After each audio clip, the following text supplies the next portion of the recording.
Nah, ini sangat keren sekali ya. Padahal kalau kita lihat pada saat lalu ya, Pak Pramono ini setidaknya difitnah lah, yaitu anti-Islam dan lain sebagainya. Dan bahkan pada waktu lalu juga sudah mengklarifikasi ya, kalau itu sangat keterlaluan dan bahkan bukan seperti itu. Dan bahkan Pak Pramono itu tidak mau ya ketika kampanye bermain dengan isu-isu agama, SARA dan lain sebagainya. Dan bahkan juga sudah ditinggalkan jauh-jauh kampanye-kampanye seperti itu. Tiba-tiba pada waktu lalu ada yang menyebut Pak Pramono anti-Islam dan lain sebagainya. Nah, saat ini pun ketika ya ada fitnahan yang menyerang Ridwan Kamil, justru Pak Pramono Anung ini tidak membalas dengan fitnahan, tetapi malah membela Ridwan Kamil. Ini yang cukup keren sekali ya, karena Pramono Anung setidaknya memberikan contoh lah kepada para pendukung-pendukungnya untuk tidak memainkan isu-isu yang tidak pantas. Menurut saya itu yang wajib dicontoh oleh calon kepala daerah lainnya. Ya, karena setidaknya sebagai pemimpin itu sudah sewajibnya lah memberikan contoh kepada pendukung-pendukungnya untuk menggunakan media sosial dengan baik dan juga bijak. Bahkan juga saat ini dikomentari oleh Kenhan, Mas Pram bela Ridwan Kamil dari serangan fitnah terkait kematian Eril yang mengguncang publik. Meskipun RK adalah lawannya, Mas Pram menganggap cuitan yang dilontarkan adalah sebuah tindakan yang keterlaluan. Sikap kesatria Pak Pramono Anung. Bayangkan ya, pada waktu lalu Pak Pramono difitnah terkait anti-Islam oleh pendukung Ridwan Kamil. Tetapi ketika Ridwan Kamil difitnah, Pak Pramono pasang badan dan membela Ridwan Kamil dari serangan fitnah-fitnah tersebut. Menurut saya sangat keren sekali. Ya, kalau calon kepala daerah saja sudah seperti ini, ya otomatis lah para pendukung-pendukungnya pasti akan mengikuti langkah atau jejak dari yang didukung. Kurang lebih seperti itu, karena ada pendukung yang didukung itu kurang lebih sama lah intinya. Nah, dari sini saya juga penasaran ya, kira-kira komentar-komentarnya seperti apa ya? Yes, setuju. Politik boleh, tapi membawa nama orang yang sudah almarhum itu tidak pantas. Memang sangat tidak pantas sekali. Seperti ini video dari Pak Pramono Anung. Secara pribadi ya, meminta siapapun untuk tidak masuk dalam ruang publik yang akhirnya menjadi hal yang sensitif. Dan saya menaruh simpati kepada Pak Ridwan Kamil. Bagaimanapun kehilangan anak itu sesuatu yang sangat luar biasa. Kalau kemudian ini menjadi bahan olok-olokan atau bahan kampanye, menurut saya keterlaluan sekali.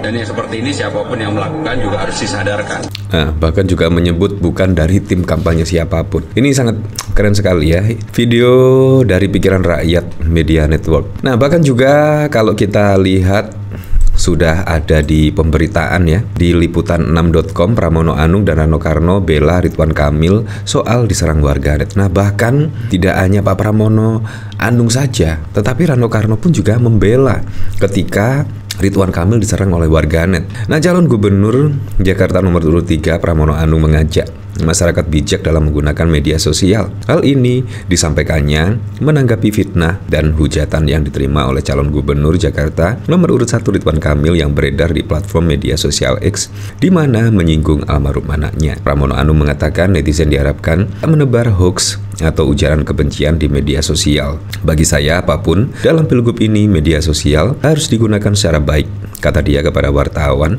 pada 30 September. Pramono Anung mengaku juga pernah menjadi korban fitnah saat itu disebut anti-Islam. Namun Pramono menanggapi tudingan itu dengan bijak. Ketika kemarin saya difitnah anti-Islam, kan saya jawab dengan lugas dan terbuka. Bahkan kalau ada ujian untuk lomba ngaji, saya berani, ucap dia. Dalam kesempatan itu, Pramono juga mewanti-wanti kepada pendukung maupun simpatisan untuk berkampanye secara dia melarang simpatisan maupun pendukungnya untuk memainkan isu-isu yang memecah belah. Nah, bahkan dari hasil survei dari Veracity di Pilkada Jakarta, RK Suswono 48,6%, Pramono Rano berada di 32,1% dan Darmagun 2,3%. Menurut saya sangat keren sekali ya. Tren elektabilitas setidaknya Pak Pramono Rano itu naik dari yang sebelumnya ada di 28% dan saat ini berada di 32,1%. Apalagi juga kebijakan-kebijakan dari Pak Pram sangat keren sekali ya.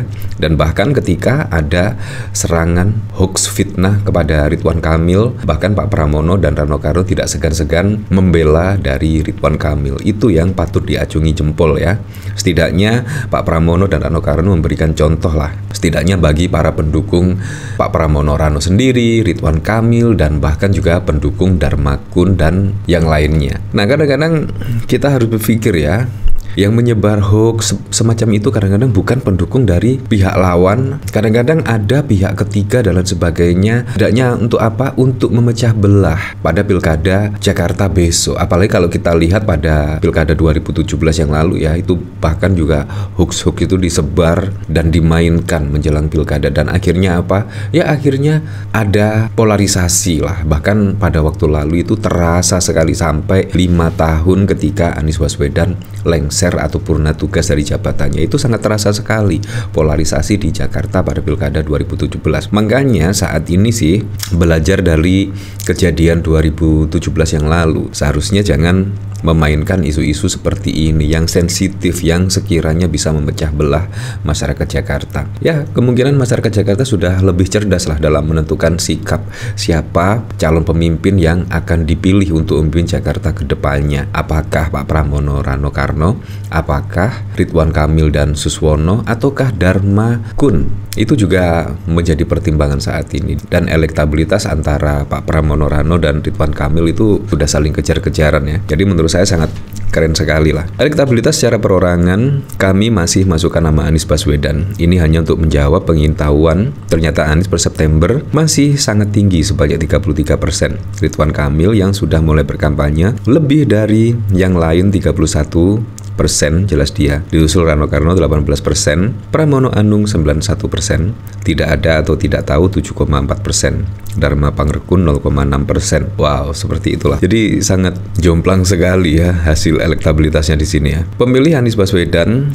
menjadi tidak tahu ataupun ragu untuk mengalihkan pilihan ke paslon lainnya. Sementara yang lain akan mengalihkan dukungan seperti 21,4% memilih Ridwan Kamil, 21,2% memilih Rano Karno, dan 16% memilih Pramono Anung. Pemilih Anies Baswedan dihadapkan bagaimana jika Anies tidak running, 26% menyatakan tidak tahu. Riset Veracity Indonesia dilaksanakan periode bulan September. Survei dilakukan secara tatap muka menggunakan kuesioner yang terstruktur dengan sampel responden 1.200 orang. Ya seperti itulah. Tapi menurut saya sangat keren sekali lah apa yang dilakukan oleh Pak Pramono dan Rano Karno ya. Yaitu tidak segan-segan membela lawan politiknya ketika ada serangan fitnah dan hoax. Dan semoga saja bisa dicontoh oleh calon kepala daerah lainnya, sehingga pilkada serentak ini bisa adem, ayem, dan tidak ada gesekan-gesekan yang berarti. Ya saya berharaplah pada pilkada serentak besok bisa berjalan dengan aman, berjalan dengan lancar, dan yang paling penting berjalan dengan transparan, jujur, dan juga adil.